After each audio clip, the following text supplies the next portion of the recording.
Luxury is lying to you. Most iconic brands are quietly cutting quality, flooding the market, and watching resale prices fall. But there are some luxury brands that stick to quality and have the least complaints. These brands aren't the loud flex pieces or TikTok darlings.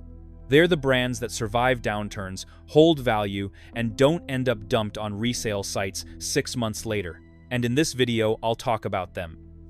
These are the brands you should be getting. If your favorite brand isn't on this list, it's not an accident, and you probably have to rethink them. Let's begin with number 9, a brand that is all about control. Number 9, Goyard. Goyard doesn't want your business unless you're willing to work for it. You can't buy Goyard online. There's no e-commerce, no Instagram shopping, no frictionless checkout. You walk into one of their handful of boutiques globally, or you don't buy Goyard. Period. That control creates something rare in modern luxury, actual scarcity that isn't manufactured theater. The brand was founded in 1853, making trunks for aristocrats who traveled by ship. The signature chevron pattern, hand-painted, not printed, has barely changed in over a century and a half. They didn't hold on to that signature pattern because of nostalgia, they are just that confident. Goyard's St. Louis totes retail around $3,000. On the resale market, they hold 90 to 95% of that value if they're in good condition. 10 years from now, assuming you took care of it, you can sell that tote for close to what you paid. Why? Because Goyard doesn't flood the market. They don't license their name to sunglasses manufacturers. They don't do collaborations with streetwear brands to chase relevance. They make bags, they make them well, and they make exactly as many as they want to make. There's no Goyard scandal. No quality complaints trending on social media. No executives stepping down in disgrace. Just quiet, controlled luxury that never goes on sale and never feels desperate. If you want the flex of recognition, Goyard isn't your brand. Most people won't recognize the chevron pattern. But the people who do? They know you paid for something that lasts. Up next is a brand that, despite the chaos and the changes around it, has stuck to maintaining quality. Number 8. Select models of Bottega Veneta. Bottega Veneta's slogan used to be, "When your own initials are enough." That was the entire brand identity. No logos, no monograms.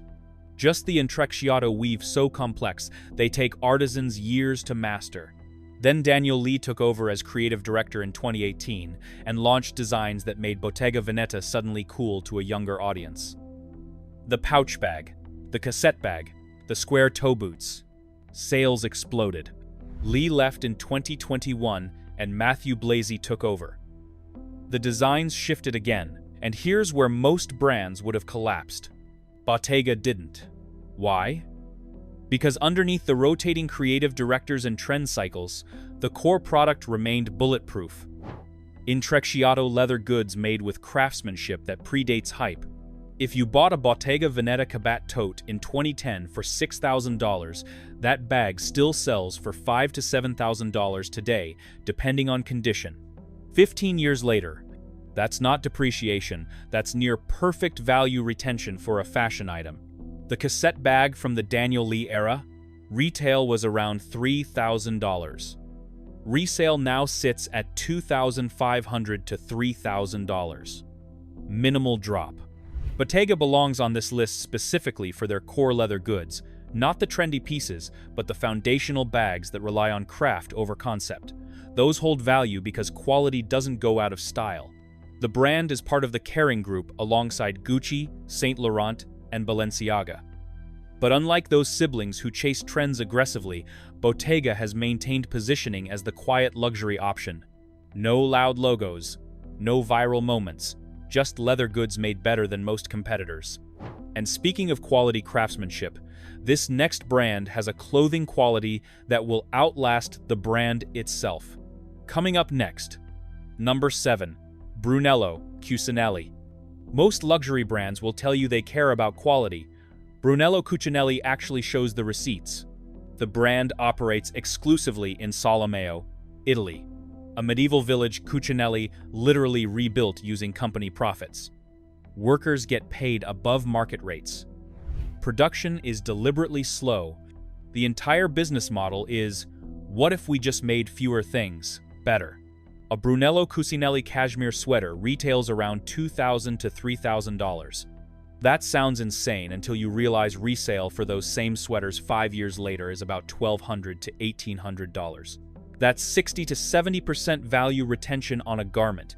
Try that with Ralph Lauren, Hugo Boss, or with 99% of fashion brands.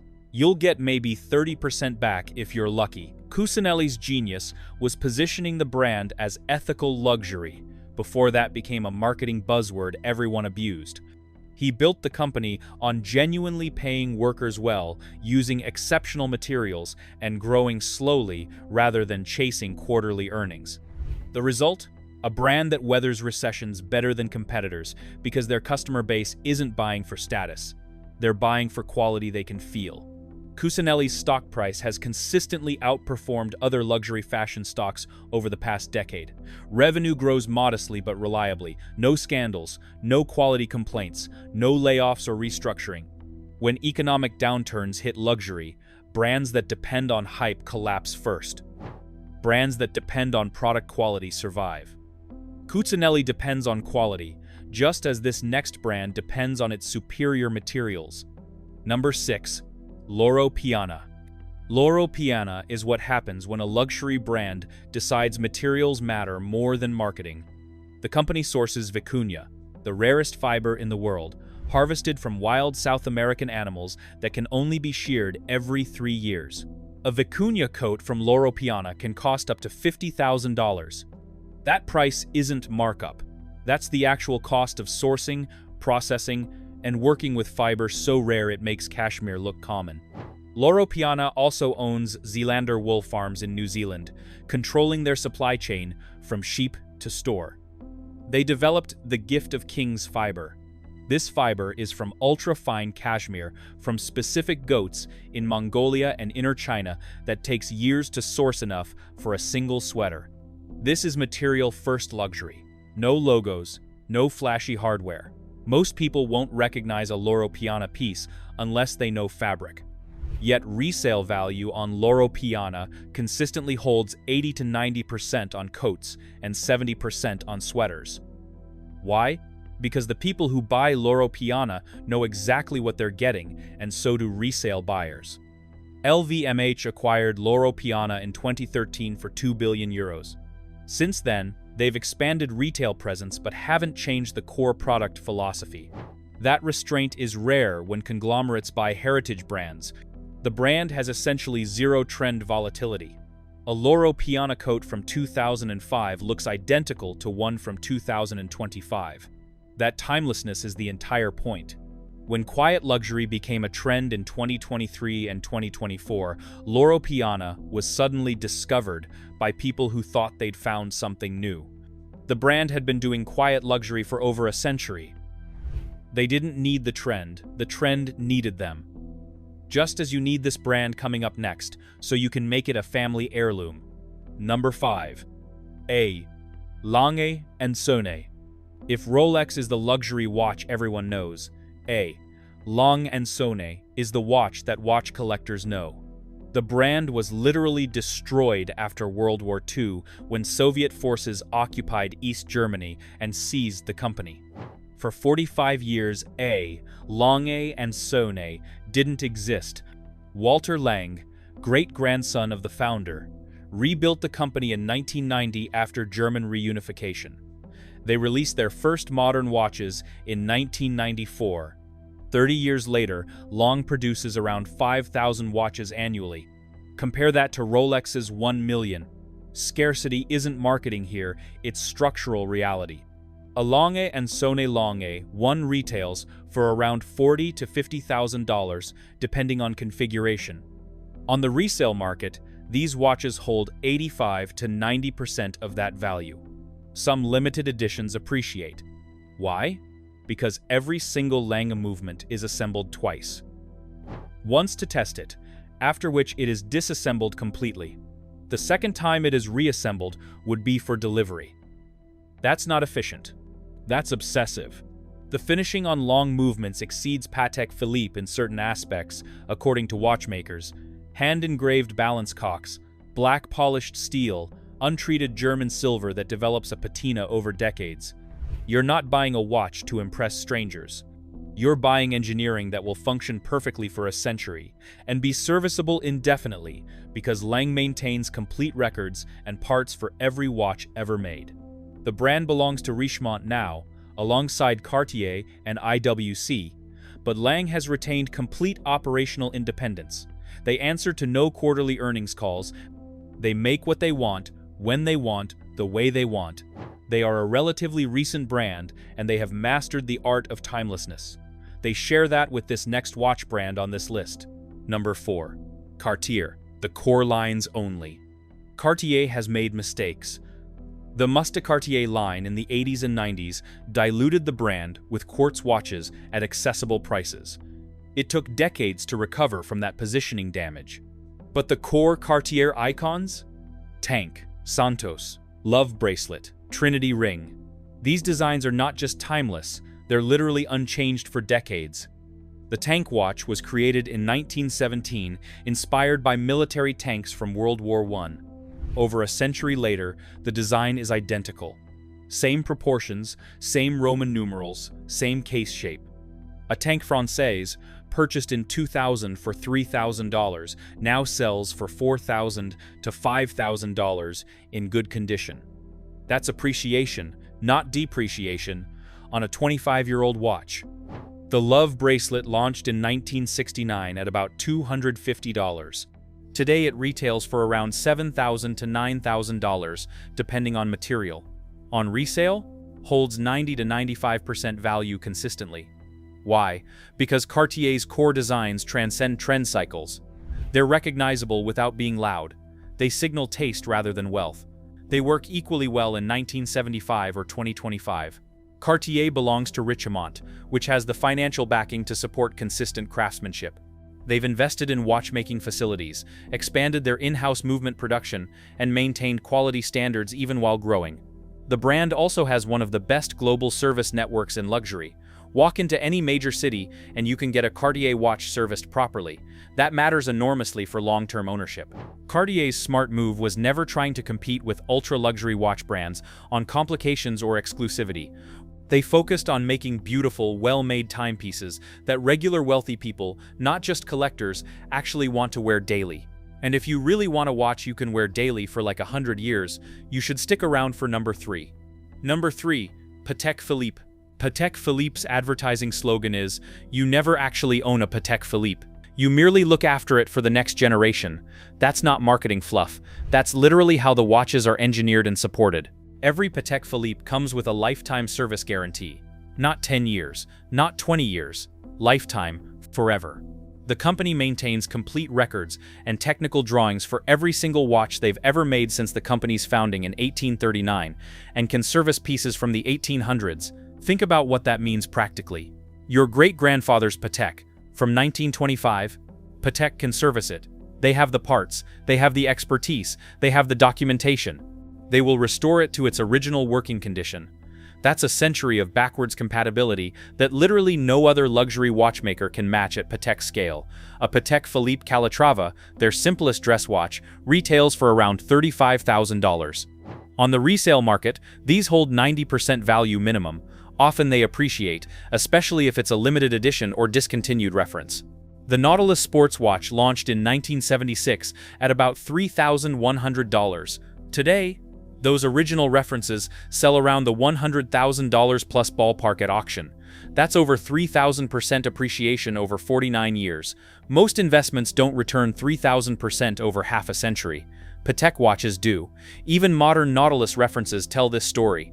Current retail is around $35,000 for the steel model. The gray market immediately trades them for $80,000 to $120,000. Demand so wildly exceeds supply that buying at retail is nearly impossible without years-long relationships with authorized dealers.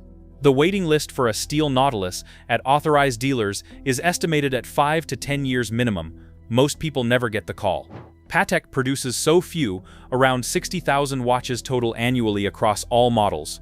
That scarcity is built into their business model permanently. For context, that's roughly what Apple Watch sells globally in a few hours. Patek's entire annual production equals a few hours of Apple Watch sales. Why does Patek command this pricing? Why do people wait years and pay double retail just for the privilege of ownership? Because Patek movements are finished to standards that only a handful of brands globally can match. Every surface visible when you open the case back is polished, beveled, decorated. Every screw is heat blued by hand, a process requiring such precision that most brands use painted or plated screws instead. Every bridge is perlaged with circular patterns. Every edge is chamfered and polished. This isn't purely decorative. The finishing prevents dust accumulation in the movement. It reduces friction between components. The watches run more accurately, longer, with less maintenance because of how meticulously every surface is finished. Patek also makes some of the most complicated watches in existence. The Grandmaster Chime, their most complex watch ever, has 20 complications, 1,334 components, and took over 100,000 hours to develop. It retails for approximately $2.5 million. On the secondary market, one sold at auction for $31 million in 2019. That's the world record for a wristwatch sold at auction. A Patek Philippe, not a Rolex, not an Audemars Piguet. Even their simple watches like the Calatrava involve movement finishing that takes weeks per watch, hand beveling edges under magnification, hand polishing surfaces to mirror finishes, assembling, testing, disassembling, cleaning, reassembling. The labor cost alone justifies significant price premiums before you account for materials, R&D, or brand equity. Here's where Patek really separates from competitors. They pioneered complications that defined haute horology, the perpetual calendar, the split seconds chronograph, the minute repeater. These weren't just innovations, they were breakthroughs that changed watchmaking permanently. When other brands make complicated watches today, they're following templates Patek established generations ago.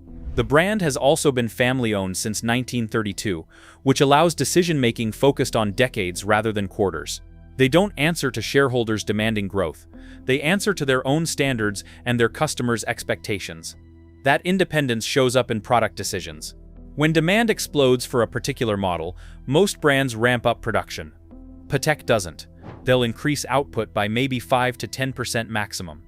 They prioritize maintaining scarcity and craftsmanship over capturing short-term sales. The result is a brand that has never experienced a sustained decline in brand equity or resale value over its entire 186-year history. Recessions hit, market crashes happen, demand fluctuates, Patek values hold steady or appreciate. But between Patek and this next brand, which one would pick? Let's move on. Number 2, Rolex. Rolex is so relatively common that we forget how remarkable their value retention actually is. Most luxury watches depreciate 30 to 50% the moment you leave the store. Rolex appreciates. That's exceptional. That's why Rolex sits at number 2 on this list, despite being exponentially more common than Hermès. The brand produces roughly 1 million watches annually. That should create oversupply and price collapse. Instead, demand continues exceeding supply so dramatically that authorized dealers have multi-year waiting lists for steel sports models. Walk into a Rolex authorized dealer right now. The display cases are mostly empty, maybe a few two-tone Datejusts, some precious metal day dates. The steel Submariner you want? The GMT Master 2 Pepsi? The Daytona? You're looking at a 3-year wait if they even add you to their interest list. Yet Rolex produces 1 million watches a year. Demand genuinely outstrips supply by massive margins. Rolex achieves this through vertical integration that's almost unprecedented in manufacturing. Most watch brands outsource components. Rolex makes everything in-house. They smelt their own gold. They synthesize their own gemstones for bezels. They make their own alloys, specifically 904L stainless steel that resists corrosion better than industry-standard 316L steel. That matters. Most stainless steel watches develop surface corrosion, discoloration, or pitting over decades. Rolex doesn't. The alloy they developed specifically for watches maintains its appearance almost indefinitely. Every Rolex movement is COSC certified chronometer accurate before assembly. That means independent Swiss testing confirms it keeps time within specific tolerances. They then test the complete watch again to even higher standards after casing. Double certification that most brands skip. The result? Mechanical reliability that's essentially bulletproof. Rolex watches run accurately for decades with minimal service. They survive abuse that would destroy other luxury watches. Drop a Rolex sub off a boat, it'll still be running when you dive down to retrieve it. The brand's global service network means you can get a Rolex serviced properly in basically any country with a major city. Lost in Bangkok? There's an official Rolex service center. Traveling through Dubai? Rolex service center. Breaking your watch in São Paulo? Rolex service center. That infrastructure matters enormously when you're spending 5 figures on a mechanical device with hundreds of tiny moving parts. Here's where Rolex gets really interesting from an investment perspective. They don't follow trends, they create them. When Pepsi GMT bezels became popular, it's because Rolex made them cool in 1955. When dive watches dominate the market, it's because the Submariner defined the category in 1953. When chronographs matter, it's because the Daytona became a legend starting in 1963. Every major watch trend of the past 70 years traces back to a Rolex design. They're not reacting to the market, they are the market. Even during the 2022 to 2024 luxury watch market correction, Rolex held value better than any competitor. Average Bob's watches data showed Rolex prices fell maybe 15% from peak, while brands like Audemars Piguet, Patek Philippe, and Richard Mille dropped 40 to 60% on many references. When the market crashes, Rolex is the floor. Everything else falls harder. Rolex could raise retail prices tomorrow by 30% and sell every watch they make. They don't, because maintaining the attainable luxury position is strategically valuable. Better to let the secondary market capture that premium than price out aspirational buyers at retail. The Datejust, their most produced model, has appreciated by around 320% from 2010 to 2025, despite being the entry-level Rolex. Compare that to any other luxury watch brand, and Rolex looks almost boring in its reliability. Omega? Great watches, but resale is 60 to 70% of retail typically. Tador, Rolex's sister brand, usually 75 to 85% resale. Even Patek Philippe on many models hovers around 90 to 100% retail on resale. Rolex sports models regularly trade 20 to 80% above retail on the secondary market. That's not normal, that's extraordinary, and it's been consistent for over a decade. From this you could say Rolex is a wealth preservation brand. This is something this next brand knows a lot about. Number 1. Hermes. There's luxury. And then there's Hermes. A Birkin bag retails, if you can even get one, for around $10,000 to $300,000, depending on leather and hardware. On the resale market, they sell for more than retail. Hermes bags appreciate immediately upon purchase. According to Rebag's 2025 Claire report, Hermes had an average resale value retention of 138%. The Kelly Mini 2 sold for 282% over retail price. The Cellier Birkin hit 183% over retail. These aren't investments that might appreciate someday. These are assets that appreciate immediately and continue appreciating over decades. A black Togo Birkin 30 purchased for $12,000 in 2020 now sells for $20,000 to $25,000. That's over 100% return in 5 years. Over the past decade, Birkin resale values increased 92%, while retail pricing only increased 43%. The gap between what Hermes charges and what the market values these bags has widened consistently year after year. Why does this happen? Because Hermes doesn't care about quarterly sales growth. They care about maintaining scarcity that's actually real, not manufactured through artificial allocation games. Each Birkin requires a minimum 18 hours of handcrafting by a single artisan. One person makes your entire bag start to finish. They cut the leather, they stitch every seam, they attach the hardware. Their signature is stamped inside. If there's a quality issue decades later, Hermes can identify exactly who made it and trace every decision in the construction process. Production is deliberately limited. Hermes could easily double output by hiring more artisans, opening more workshops, and streamlining processes. They choose not to. Scarcity isn't manufactured through marketing campaigns. It's built into their business model structurally. The waiting list system creates dynamics unlike any other luxury brand. You don't walk into Hermes and buy a Birkin. That doesn't happen, ever. You build a relationship over years, buying scarves, belts, wallets, jewelry, home goods, proving brand loyalty through consistent purchases until maybe, a sales associate offers you the chance to buy a Birkin in a leather and color you didn't choose. This creates secondary market pricing pressure that's almost absurd. Since most people can't access Birkins through official channels, the only option is resale. That drives prices above retail consistently. Here's the truly remarkable part. Hermès bags have outperformed gold as investments over the past 15 years. A $10,000 Birkin purchased in 2010 now sells for $25,000 plus. $10,000 in gold in 2010 is worth maybe $15,000 today. You're not buying a bag, you're buying a financial instrument that happens to be beautiful, handcrafted, and functional for carrying your things. Compare this to any other luxury handbag brand. Louis Vuitton depreciates 30 to 50% immediately. Gucci?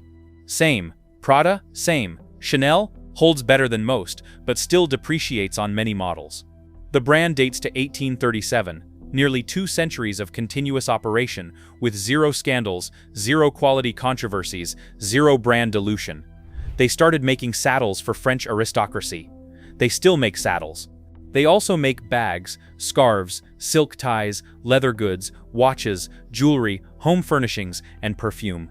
They do not make sneakers. They do not do streetwear collaborations. They do not chase TikTok trends. They make what they've always made, the way they've always made it, and charge whatever the market will bear. When luxury markets crash, like in the 2008 financial crisis and the 2020 pandemic, or during a potential recession concerns like now, Hermès doesn't get battered. Their stock price recovered faster than competitors every time. Revenue dips briefly, then resumes growth. Why? Because their customers don't buy Hermès because it's trendy. They buy because owning Hermès has meant something for nearly 200 years and will mean something for the next 200. The brand recently announced plans to build 4 new factories to increase handbag production. Hermès understands something most luxury brands forget. True luxury isn't about accessibility. It's about making something so good that people will wait years and pay premiums just for the chance to own it. So, what do these brands have in common? Each of these brands scores well on 5 core factors. 1. Consistent craftsmanship over time. Not just beautiful today, but maintaining the exact same standards decade after decade. No cost cutting. No outsourcing to cheaper manufacturers. No quality drift. When you buy from these brands in 2025, you're getting the same level of craftsmanship someone got in 1985 or 2005. That consistency is almost impossible to maintain as companies grow and ownership changes. 2. Strong resale value retention. Your investment holds or grows, simple as that. If you're spending 5 figures on a luxury good, it shouldn't lose half its value the moment you walk out of the store. These brands maintain 70 to 138% resale value consistently. Some items actually appreciate. 3. Low owner complaint rate. People who buy these brands aren't filing lawsuits, posting angry reviews, or warning friends away.